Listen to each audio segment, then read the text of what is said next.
ఒక చిన్న గ్రామంలో రమేష్ అనే రైతు ఒక బీడు భూమిని కలిగి ఉండేవాడు. అతని మీద అందరూ నవ్వేవారు, ఆ భూమిలో ఏదీ పండదని చెబుతుండేవారు. కాని రమేష్ తన కలల పట్ల నమ్మకం కలిగి ఉన్నాడు. ప్రతిరోజు కష్టపడి పనిచేస్తూ భూమిని దున్నుతూ తన లక్ష్యాన్ని కొనసాగించాడు. నీటి వసతి లేకపోయినా అతను మైలుల దూరం నుండి నీటిని మోసుకెళ్లి ఎండలో చెమటలు కారుస్తూ తన భూమిని తడిపేవాడు. రోజులు నెలలు మారాయి. ఎట్టకేలకు అతని కష్టానికి ప్రతిఫలం కనిపించింది. చిన్న మొక్కలు మొలకెత్తాయి.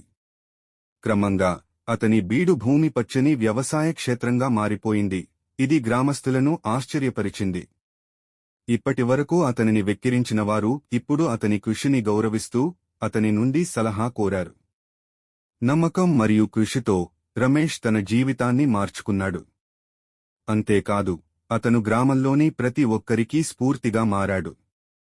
కృషి మరియు నమ్మకం అసాధ్యాన్ని సుసాధ్యం చేయగలవు. ఎంతటి కష్టమైన మార్గమైనా మీ కలల పట్ల నమ్మకం వదలకుండా శ్రమిస్తూనే ముందుకు సాగండి.